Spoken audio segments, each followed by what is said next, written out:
Back, everyone, and first off the top, it is a wrap for the Mississippi legislative session this year. The session adjourned Wednesday of last week. Lawmakers decided on a $6 billion budget to fund state operations for another fiscal year. Well, not much has changed. Several controversial bills died, while others are still tied up in controversy. Lawmakers ended once again without allocating more money to fix the state's crumbling roads and bridges. Several bills to alter the state's flag and add a new state theme song went nowhere. On the education front, the state's attempt to rewrite the public education formula was debunked by a handful of Republicans who broke rank and sided with Democrats. And finally, the state's 15-week abortion ban passed, only to end up in federal court, blocked by a temporary restraining order. Yet another chapter in the state's pro-life versus pro-choice fight. And joining us live this morning to talk about it all is our political panel, State Senator Sollie Norwood of District 28, and our political expert, Dr. Steve Rossman, is back with us to talk about it all. I wanted to say good morning to both gentlemen, Dr. Rossman by phone and Senator Norwood. Thank you for being with us, sir. All right, so let's start with that 15-week abortion ban. Dr. Rossman, if you can hear me, I'm going to start with you, sir. Yeah, this fight that has been going on with this one abortion clinic, the state leaders and conservatives have tried through the front door, through the back door, through the side door to get this one clinic shut down. But on the other hand, it seems like the clinic and its officials don't mind spending all of this, thousands of dollars on lawyer fees, on high-tech security systems, on protection to basically stay right where they are. Is there a point where this fight is going to come to a head and somebody's going to win or lose? Well, the abortion clinic will stay open unless there are changes at the federal level, because there's outside money that helps with the costs of the... I'm hearing an echo of my voice. Is there any way to deal with that? But anyway, there is money that comes in because this is important to pro-choice people around the country, and not just at Mississippi. So there will always be money coming in. Only thing, and the courts will block this until the Supreme Court, if Trump gets another appointee, until they basically do away with Roe v. Wade, and then they can shut down the clinic if that happens. Senator Norwood, you've been hearing the discussions going on at the Capitol. What is the purpose of this 15-week ban, and what do they hope by trying to do something? Well, that we can't figure out.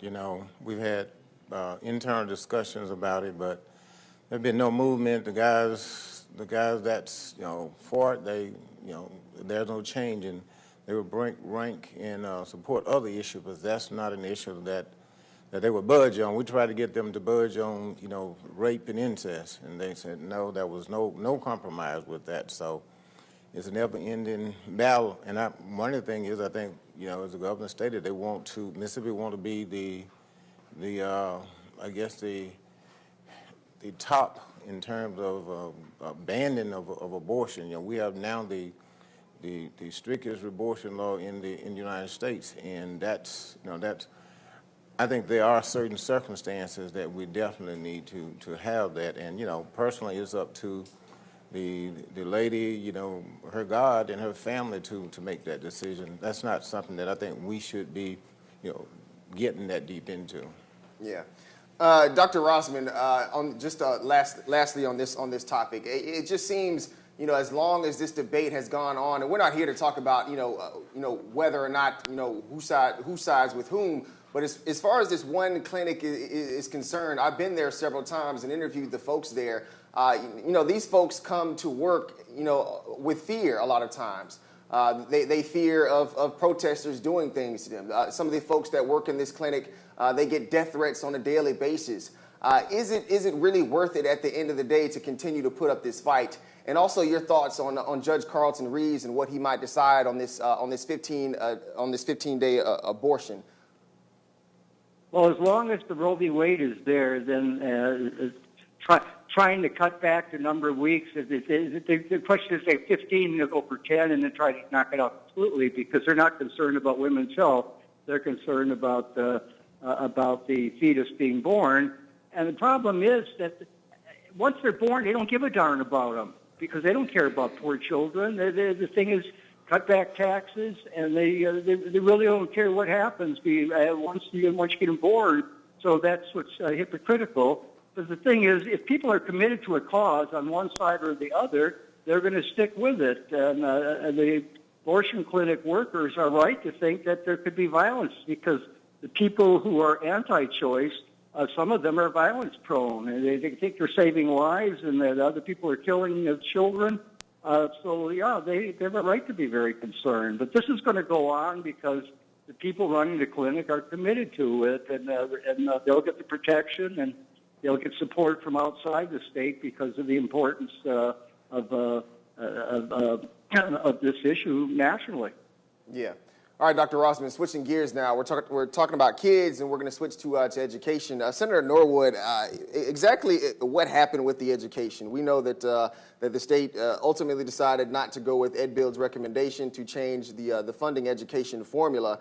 We had some you all had a huge win there. We had some Republicans who voted it down. So where are we with education? Is it fully funded now? How much money has been allocated? No, it's not. It's still not fully funded. We got about $12.8 million over last year, but that's still around $250 million short from where it should be. But there again, that was a good victory for public education, and that's the way public policy should be. You have Democrats and Republicans coming together and making decisions that's what's in the best interest of the state. In this case, it was public education. So this session was by far a great session for public education. We killed some challenging legislation, and that was the big thing. We didn't get any additional money to fund MAP like we wanted, but the voucher program, as we know it, it was defeated. The changing requirement for school board members was defeated, which is going to alienate a lot of folks that will come on the school board for the mere fact of being a public servant. It has nothing to do with your educational or your financial background, but just a love for public education. So this session was a win for public education. But it doesn't stop there. We have to keep working to try and improve access to public education through resources. There's such a teacher shortage in our state, so those are issues that we're going to have to focus on to improve the quality of education in our state. Yeah.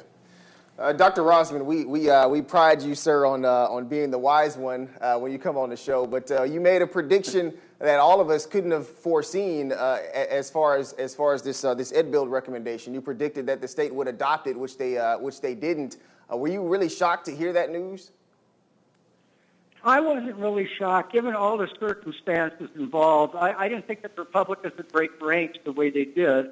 I didn't realize that some of those Republican senators representatives are in constituencies where there's a strong commitment to public education and a concern about the money going away from public education. So it wasn't simply Democrats who were concerned about public education funding.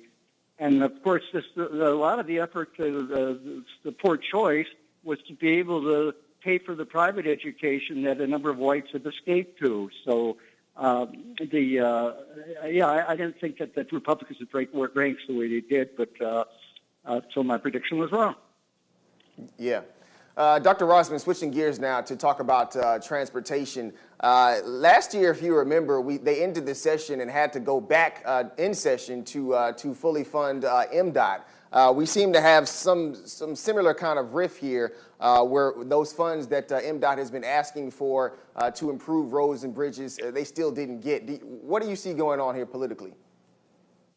Well, politically, the money isn't there. If you're going to cut taxes the way they've cut them, the money is not there. Fortunately, the revenues were, $50 million higher than they thought they'd be. Otherwise, it'd be in a bind, and they'd probably be making more mid-year cuts. So because the economy's improved a bit, they're able to they're able to keep the level funding and then increase funding in some areas. And of course, the bond purchases, that will provide some money, I think, for roads and bridges. But as far as the actual funding, it's a question of they don't want to raise taxes, and they don't. Matter of fact, they've lowered taxes, and where's the money going to come from?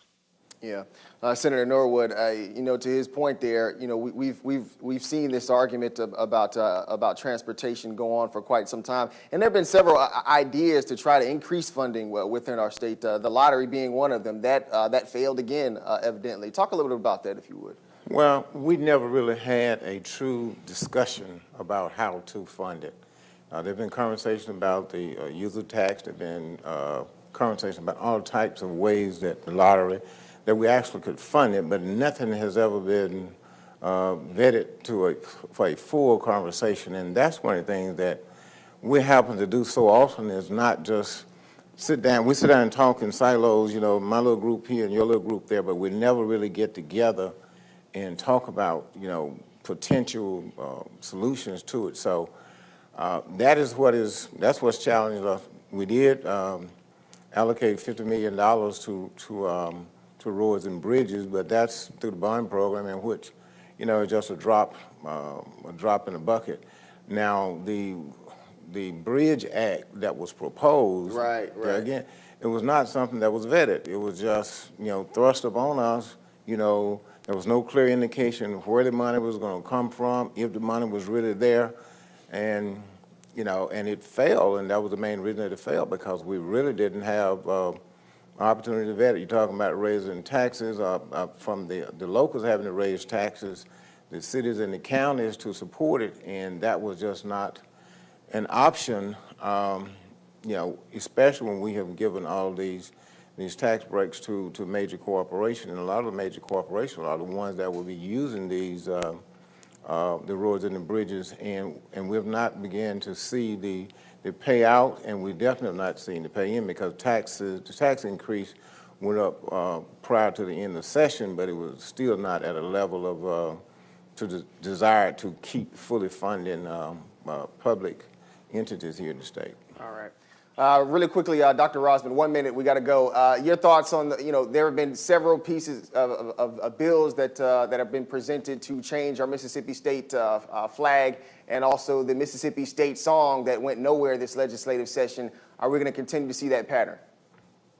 I imagine, unless there's some pressure, Mississippi doesn't have much in the way of conferences and stuff that were vulnerable like Charlotte and Atlanta are. So the national pressure is more difficult to apply here. But I don't understand why they want to maintain this divisive flag. And the thing is, it's certainly insensitive to African Americans, but I think it discourages businesses from moving in. Sure, you get tax breaks moving in, but I think we would grow economically if the state would grow up, mature, and realize that if we could have a unifying flag, because having a Confederate symbol, a Confederate battle flag, that creates, I think it's a disincentive for people that we need and corporations we need to move here. Doesn't make any sense. Yeah. All right, Dr. Rosman and Senator Sollie Norwood, thank you so much for being with us. And, of course, Dr. Rosman, we look forward to having you back on a future show. We'll be back after the break.